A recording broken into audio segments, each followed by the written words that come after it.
Hello GDQ staff, this is my submission for Shrek Extra Large, and my category submission is no levels early. This just simply means that we do not skip any of the levels in the game.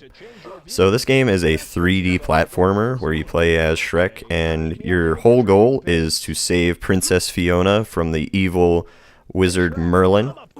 So this game is sort of like an SM64 clone, almost. Like, I'm pretty sure this game is pretty inspired by Super Mario 64's controls, in that there's wall kicking and all sorts of stuff like grabbing puzzles and escort quests and stuff like that. There's a good amount of influence from Super Mario 64, but the most important thing is the farting mechanics. This is the one thing that sets this game aside more than anything.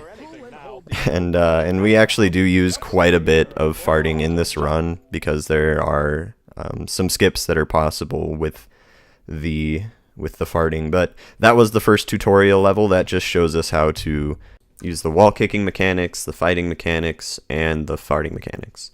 So the cool thing about this game is actually a port of the original Xbox Shrek game, but this game has 2 extra levels added, and it's also been graphically updated a little bit.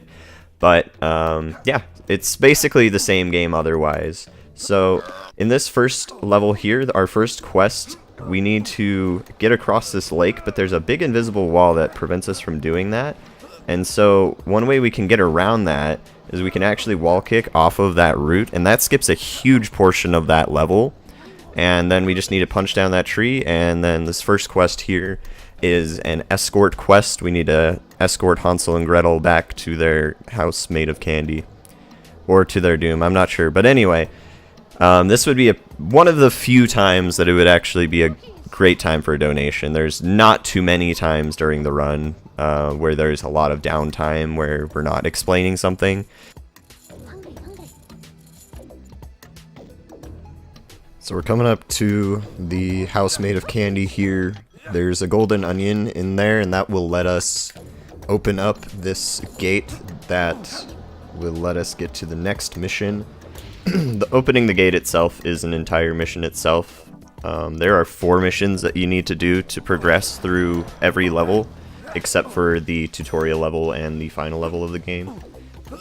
Alright, so this quest, we are first grabbing Little Red Riding Hood's sack, and we need to grab all of the candy thrown about the level that the guards of Merlin's tower threw throughout the level, and they're just like up on some platforms, and also in like a couple of places you need to go and find them. There are 4 candies in total, as you can see in the top right corner. That top right corner counter thing is going to be kind of important throughout the whole game. You'll see that kind of count up for a lot of quests. There's a platforming skip we do there, where we wall kick off of that tree. That is a pretty good time save. And then the 3rd candy's right there. We jump down from there to save a little bit of time from having to backtrack through that little section. And then we need to grab the last piece of candy here, and that is the final quest in Enchanted Forest. So this next level coming up here is called Mother Goose Land. This level is actually pretty cool. It has a lot of really neat speed strats, but first of all, who likes football? I like football. American football, I mean, that is. Yeah, we're going to play some football, guys. You guys ready? We need to get these 5 egg babies back to their mother goose.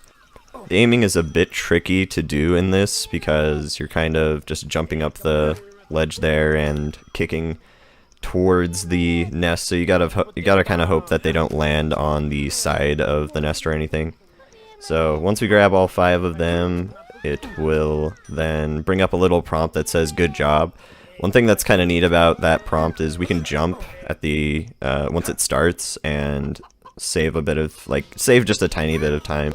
Alright, so this next quest here, we're going to be gathering up all of Little Bo Peep's sheep into her pen. There are 5 of those sheep, and the sheep are actually randomly placed throughout the map, so that's we actually had a really good spawn of sheep here. We had to go talk to that farmer there so we can actually activate the next mission that we need to do. Or at least the last mission that we need to do, sorry. This next mission that we need to do, actually, we need to go and kick this clock here, and what that will do is that will put these guards to sleep, and we need to wall kick these towers here. Wall kicking from one tower to another just by holding A long enough actually will ring the other tower as well. So we don't need to wall kick like off of one and then wall kick off of the other. So it's actually faster to just chain them from one to another. But this last mission here, we need to go and fart on the cow that jumped over the moon. We also skipped a tutorial there that tells us how to do our special power-up punch, and the power punch, you just need to hold Y, and that will do a more powerful punch than just his regular punch when you press Y. And in some cases that is required to be used, and in other cases we just use it because it's quicker. But this next level here is called Sweetsville Industrial Park. This level we have to first get a quest to activate by having this NPC throw a little ball at us, and then what that'll do is open up these hatches, and it's actually faster for us to get that quest started first so we can throw that guy into the first hatch. Then we'll power punch that guy and start this next quest, and we punch the steam machine in the middle, and what that'll do is have a counter start counting down. And the thing about that counter is it will stop counting down if any of these guys in the orange coats go and fix the machine. So we want to knock out enough of them so that we have none of them fix it. Anyway, so this is the first like mini boss of the game. There aren't too many of them, but this one requires us to actually use the power punch on him. And when that timer is counting down, once the like quest finishes, we actually need to wait until he gets back up, because his animation of getting stunned will restart if we don't let it finish. And we just need to punch him out of the ring 3 times and not get knocked out at all. And then we have the third NPC that we kick into that ledge there. In this run, I unfortunately missed that kick, so as you can see, if you miss any of the kicks, it's actually pretty costly. It costed about around 10 seconds almost, but it's not a huge deal. This last quest here, we need to punch all of these steam tubes, and the thing about these is the orange guys can also fix these. So if you're quick enough, you can go and punch all of them and finish the quest. So we're coming up on the longest level of the game, which is Molasses Sewers. It is a sewers of molasses, or at least, you know, it looks like molasses. I'm just gonna say it's molasses. So we start this level by wall kicking off of that pillar, and we need to grab this chili pepper here so we can melt these ice cream guards. And I didn't really mention at the beginning of the run because there's not really a lot of time to explain, but at the beginning of the game, Merlin comes to Shrek and explains that he kidnapped Fiona because the Ice Queen is putting him under a spell that he needs broken, and he wants Shrek to go and do that for him. So Shrek is now going and defeating the Ice Queen here. But before we're able to get to the Ice Queen, we need to defeat her guards and do the rest of the quests in the level. And as you could see, I was actually grabbing a couple of guys in blue coats and throwing them about. And the reason we're doing that is we need to throw them into their workplaces for the quest that is starting after this quest. We're actually grabbing another one right here, and we did a fart boost jump to get up to that platform. There's only a couple of times that we do that throughout the run, but it is a pretty cool time save. So we finished melting all of the ice cream guards, and we're now delivering the first blue coat guy to his little workstation, and we can just leave him there while we run away from him to get to the next guy. We do need to make sure to stay in the room of the blue coat person that needs to activate his workstation, or else you'll walk out of the room and he'll deload. So, like, that actually happens here. In this run specifically, I set that guy down, and it just so happens that I was standing in the vicinity of this blue coat guy, and that activated the station just at the same time that I set him down, so I got a little confused and had to go back and activate the third station. But anyway, we now get up to the 5th blue coat person, and we just need to put him into his workstation. And then we're going to do actually a pretty cool strat for this last quest. This quest involves kicking a bunch of valves to melt some of the ice. And what we did there is if you kick the valves out of order, you're actually able to go teleport back to the very start of the mission by kicking the last valve. So we do that to save just a tiny bit of time. That saves us a little bit of time since we can fart boost jump up to the next platform to kick the first valve that we're supposed to kick. So we just run about the level and kick these valves. There's also a pretty fancy little platform skipping thing that I do right here to get up to that pipe. And then we're going to fart boost jump up to the last valve. And then we are going to be melting the doors that are blocking off the section to go and fight the Ice Queen. So we just need to punch that and that'll melt that stuff. I'm gonna grab some health here so we don't die. The Ice Queen actually can her fight's a bit random, so we just have to hope she doesn't shoot at us too much or else we're gonna lose a bunch of health. And it's kinda good to make sure that we grab a little bit of health so we at least survive, but we can stun lock her here by fire farting on her a bunch. We just need to breathe fire on her or fire fart on her to do damage. So we just need to do that to stun lock her long enough to make sure we damage her as soon as her iframes are over. So we skipped another tutorial there. That is the second tutorial that we skip, and that's the last one that we have to skip. That teaches us how to ground pound.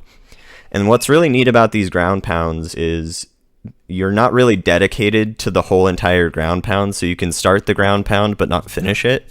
What's neat about that is you gain a little bit of height if you start a ground pound, so we're actually going to use that to skip over a lot of platforms, and we use that throughout the rest of the run. It's very, very useful. So this first quest that we need to do in this level is we need to deliver a clover to the leprechaun that's stuck on top of this mountain. And he's all like, oh man, that's great, but my cart's stuck, so can you unfreeze it? And we need to grab that chili pepper there, and then we just need to melt that ice by firefighting on it. And then we finish that quest and we need to grab the pot of gold here. We needed to do the quests in that order so we could actually have the invisible wall blocking this pot of gold to despawn, so that's great. And then the last quest we need to do here is punch these gnomes, because there's like that. So what happens in the cutscene after we grab the gold is like this big vulture comes and steals the gold, and it's all like, I'll give you the gold back if you get rid of these gnomes. So we do that. And then that's the end of the Lonely Mountain level. And that level is actually the second level that was added to the game that wasn't in the original Xbox Shrek game. It's a pretty short level though, so. Anyway, this next level coming up here is a super spoopy level, the Creepy Crypt. It's actually kind of a dark level, so it's, one thing about this game is the lighting can be a little bit, it's pretty dynamic. It's a little dark in this level, but we need to start this level off by going and punching the radio, and then that will get these skeletons to start following us. These skeletons are kind of randomly placed about this little section here. If we're lucky, the skeletons will start following us immediately, and also if we're lucky, they'll be in the right order, like to follow us and placed about. So sometimes the one that needs to follow us first is in the middle, and that's bad. So that kind of sucks, but it's just another escort quest. It's very similar to the Hansel and Gretel one we did at the very beginning. Righto, so this next quest coming up here, we need to stun these witches and then damage them. And it's actually kind of tough to do this because you need to really just quickly turn around and fart on them. You can't just fart on them by walking up to them and doing it. You have to walk up to them and turn around and fart on them and then hurt them. And the witches can actually run away from you pretty quickly, so we were pretty lucky there. They were fairly cooperative. And we start the third quest there, but we restart the mission, so we pop outside at the beginning of the level. And that'll save us a tiny bit of time on platforming. Not too much, only like a second or two, but it is worth doing. We need to grab this bug here so we can lure these spiders to their spider mother. There are 5 spiders that we need to lure, and there are 3 outside, so the reason we go outside is mostly to save the platforming time because we need to grab these 3 spiders first anyway. So we're gonna lure them down with this bug here, and it's again just another escort mission. This level has the most out of all of the levels, but it's a pretty cool mission because you have to be pretty careful with your spiders, and you need to get these last 2 spiders to follow you, and we try to get them all in one big group so that we have them all get to their spider mother at once. So we kick that spider down, and we need to do a pretty precise kick to get it to land on the floor down there. If we don't, then it usually will only land on the roof of the little building, and it won't fall down, and that's kind of bad because it just wastes a bunch of time. So this next quest we need to do here is we need to scare a bunch of bats. There are 5 groups of bats that we need to scare, and the reason we're doing that is there is this set of armor that we need to get for the next level that lets us resist dragon fire, and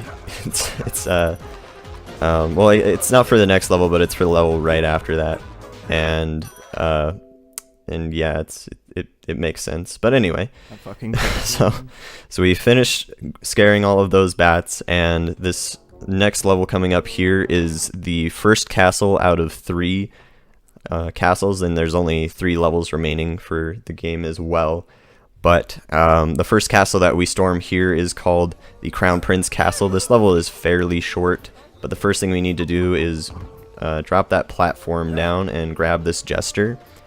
And we're grabbing this jester because there are 3 jesters we need to grab throughout the level, and we need to do that for the last quest. And we can actually get them all to stay near this throne here by just kicking them and knocking them out and keeping them there. And then the first quest that we need to finish is bringing the Crown Prince up to the Crown Prince's bedroom because his Crown Princess asked, and we don't ask why, we just do it. So you might be wondering why the Crown Prince is freaking out.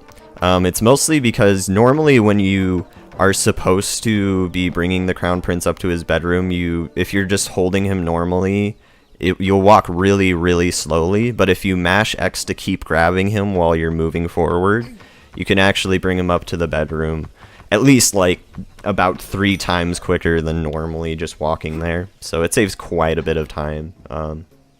And then the Crown Prince will then ask us to go and free these prisoners that got illegally imprisoned. So we need to imprison the guard that imprisoned them, and then we need to kick all of the prisoners out of this window. And the kick that we need to do is somewhat precise. It's not too bad. We did pretty alright there. We only missed 1 kick. And then we need to grab him and kick him out. And then there is the final jester we need to grab here out of the 3 jesters. And then the quest that we need to do here is we need to entertain the Crown Prince. And how are we going to do that? Well, first we need to grab a chili pepper. Then we need to line up all of the jesters here, and then we're going to fire fart on them. Nice. Alright. So we try to group them all together there so we can fire fart on all of them just with the 1 chili pepper, because the chili pepper only lasts a certain amount of time. So we don't want to make any backtracking, trips to go and grab some more chili peppers to burn them. So it's very much worth doing. So we are now at the second to last level, which is the Blue Dragon's Castle. And the reason we grabbed the armor from the bats is because we needed it for this mission, or for this level rather. This first mission we need to do is lure these baby dragons into this kiddie pool to cool them off. This next quest that you saw there, you saw little goldfish. We need to actually bring those goldfish into the same kiddie pool, but we're not going to do that quite yet. We're first going to bring this next dragon over to the kiddie pool, and we're going to throw this knight into the pool because the dragon can actually jump into the pool if we're lucky. So we'll see if that happens. But now we're coming up to the 3rd dragon here. We're grabbing a chili pepper because I need to burn a torch that's over to the right for another quest. But the thing is, I was unlucky in this run and the dragon kept burning the guy and it kept dropping out of my hands, so I was not able to make it to that torch. So that wasted a bit of time here. Unfortunately, it wasted about, like, I'd say about 15 seconds. And the dragon that we tried to get to run into the pool by itself sadly didn't run quite into there, but it did stay next to the pool, so that's good. So we're going to light the first torch here, and since we didn't light the first torch that we were supposed to light, we're just going to run over and do that. And then we're going to grab a backup chili pepper here to light the torch that we originally were wanting to light after the one in the like beginning square area. So we're grabbing these goldfish here, and there are 3 of them in total that we need to bring to the kiddie pool, and we're gonna just kick them over the ledge there. And then we're gonna run over to this castle here. We need to do a kind of precise wall kick off of that little small part of the wall, and then we need to light the last 2 torches in the level. What that will do is it will spawn a key to get into the castle, and we just need to finish the goldfish quest here before we run and do that. So I'm going to kick the goldfish over there, and then there are 3 goldfish here. We're going to try and throw them into the pool because it does save quite a bit of time if we don't have to run over to the pool and like put any of them into the pool. We did have to do it for one of them, so it didn't save quite as much time as we'd hoped, but getting 2 out of the 3 is actually pretty decent. So Kobe! So we grab the key, and then we're able to unlock that gate, and then we're gonna face the second to last boss in the entire game. I bet you guys can't guess what this boss is. You guys will be, you know, it's the Blue Dragon's Castle. I don't know what it could be. I don't know, man, but we're gonna do some crazy platform skipping here. There's a lot of platform skipping we just did right there with the wall kicks and the ground pound, but we're fighting the last boss, which is the cow that jumped over the moon. Again. So that was the second to last level. And now we're on to the final level, which is Merlin's Dark Tower Fortress of Pure Evil. And yeah, that's the actual level name. So this level is probably the hardest level of the whole game. Even like casually, it's pretty hard, and speedrun wise, it's kind of hard. We need to first open up this door here by exploding a dynamite on the door, and then we need to do that for 2 more doors in the level.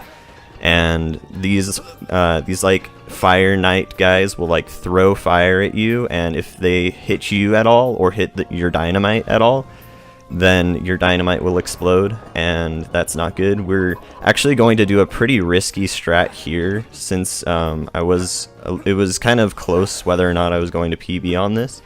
So I grab the 3rd dynamite here for the 3rd door, and I actually do a throw towards the last door, and that skips having to knock out any of the fire guards in that last room. And we do some fancy wall kicking to get up to the Merlin boss fight. And this is the final boss of the whole game, Merlin. We need to break this little dynamite in the middle there so we can destroy the magic orb, so we can actually damage Merlin with our fire. And then we need to hit Merlin 5 times to defeat him. And on the 5th hit, that is time. So we're getting on to the 4th hit here. And then the 5th hit coming up here, and time. So, as you can see, we were pretty close to dying there. Merlin does quite a bit of damage. Merlin is very tough. We do have to be pretty careful because the fire guards in the level are also pretty tough. And if you die at any point in the level, you have to restart the entire level from the very beginning. So it's a little nerve-wracking if you're on PB pace to get a run up to this point and be ahead. But yeah. That is Shrek Extra Large, no levels early. Crazy. And I hope this gets a spot in the Silly Games Done Quick section. I hope you guys consider it. It's a very, very cool run. It's very tough. It's very it's very technical. There isn't much luck involved in the run, and in the luck that is involved, it's pretty funny whenever you don't get some good luck, because sometimes some pretty ridiculous things can happen that waste a bit of time, but they're comical. So I would say this run is a is a great game to show off, and it would be an awesome first debut of a Shrek game in GDQ. As far as I'm aware, I haven't seen any Shrek games in the past GDQs, so it'd be cool to see this game shown off, because it is definitely a great Shrek game, and there's some good Shrek games in the speed community of the Shrekies. So yeah, I hope you guys enjoyed the run. Thanks again for watching, and have a good one. This was Silo Simon with Shrek Extra Large, no littles early. Come here, you wanna fight? I'll fight you. Alright, class. Now, fall up. Hold out. Fall up. Hold out. This is my whip. I call it Nancy. Oh. That's it. Go. Flying! It's so much fun!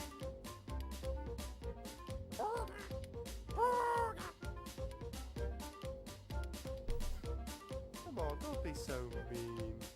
You're a meanie. Oh, man. I wonder how I can torture the jesters today.